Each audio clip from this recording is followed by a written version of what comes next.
Eh, Satu pertanyaan lagi. Ini saya bertanya nih. Iya, Yang Mulia. Ya, karena saya tidak tahu. Di Nabi Muhammad ketika dia berjalan memberikan ke satu tujuan, ke satu tempat, dia itu dilempar sama orang Yahudi.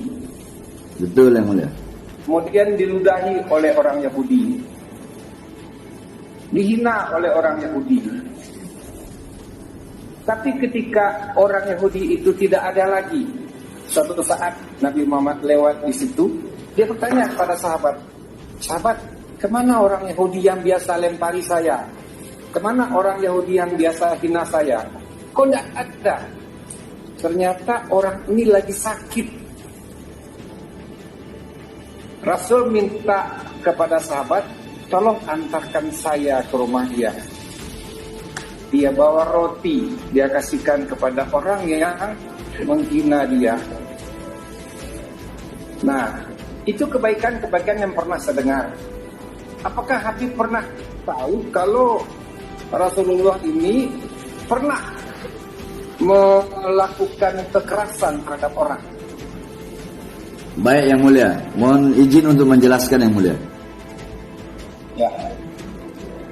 Yang Mulia, Rasulullah SAW, beliau itu diutus bukan bikin orang bodoh jadi pinter, bukan bikin orang miskin jadi kaya, tapi bikin orang yang tidak berakhlak menjadi berakhlak, tidak beradab menjadi beradab.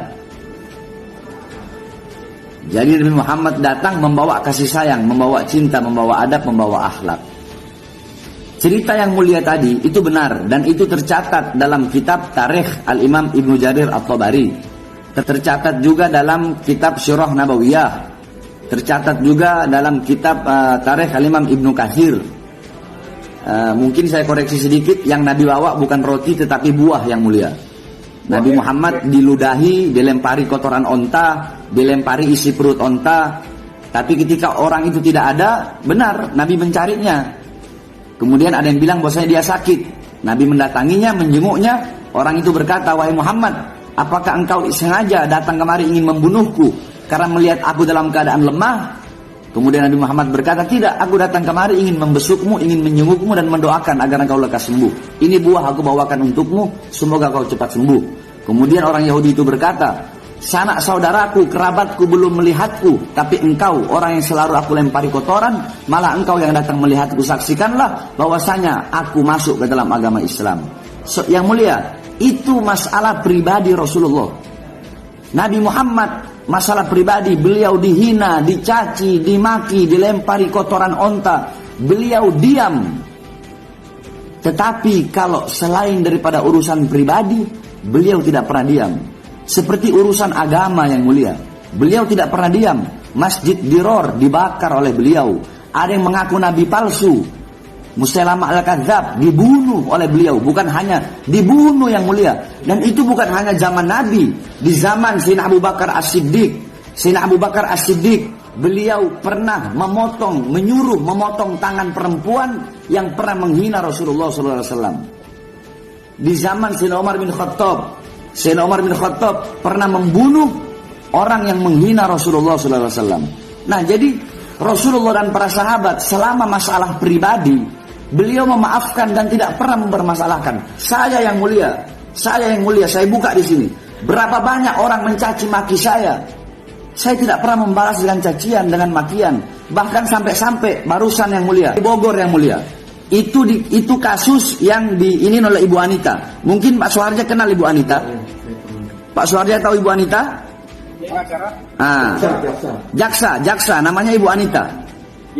Nah, Ibu Anita dulu pernah menangani kasus seorang perempuan, ya Pak Ikhwan, ya. Seorang perempuan yang dilaporkan oleh anak-anak saya. Saya nggak tahu, Yang Mulia.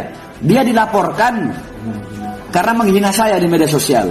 Akhirnya saya bikin surat pernyataan bahwasanya saya tidak rela, tidak ridho kalau perempuan itu ditahan. Saya minta tolong perempuan itu segera dibebaskan. Kalau sekalipun diadili, saya mohon vonis bebas. Itu saya, Yang Mulia. Dan itu bisa ditanyakan kepada jaksa Ibu Anita dan bisa ditanyakan langsung kepada korban-korban. Dan masih banyak lagi orang-orang yang menghina saya. Kalau pribadi saya nggak apa-apa, saya rela, saya ridho. Saya punya kakek Sayyidina Ali bin Abi Thalib. Beliau dibunuh oleh Ibn Muljam. Ketika sholat ditusuk, ditikam dari belakang yang mulia. Ketika ditikam dari belakang, apakah beliau bilang kepada anak-anaknya, wahai anak-anakku, bunuh Ibn Muljam, kejar dia, bunuh dia, balas dia. Apakah beliau berkata seperti itu? Tidak yang mulia. Apa kata beliau? Nanti kalau aku mati, Ibn Muljam dalam keadaan ketakutan, aku bisa lihat dia. Beri dia perlindungan sebagaimana perlindungan yang kalian berikan kepada aku. Apabila dia di penjara, beri dia makanan sebagaimana makanan yang kalian berikan kepada aku. Beri dia minum sebagaimana minuman yang kalian berikan kepada aku. Itu akhlak dan adab kakek kami apabila pribadinya yang dihina bahkan dibunuh sekalipun yang mulia. Kenapa? Karena kakek kami Sayyidina Ali berkata, ta'addabtu bi'adabin nabi. Aku beradab dengan adab Nabi Muhammad. Aku berakhlak dengan akhlak Nabi Muhammad. Sedangkan Nabi Muhammad berkata, addabani rabbi fa ahsana ta'dibi.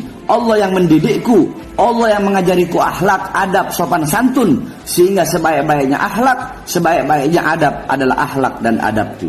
Jadi kalau saya yang mulia, selama urusan pribadi, saya rela, saya ridho. Tapi kalau sudah urusan bangsa, urusan rakyat, urusan agama, urusan keluarga, saya tidak bisa tinggal diam yang mulia.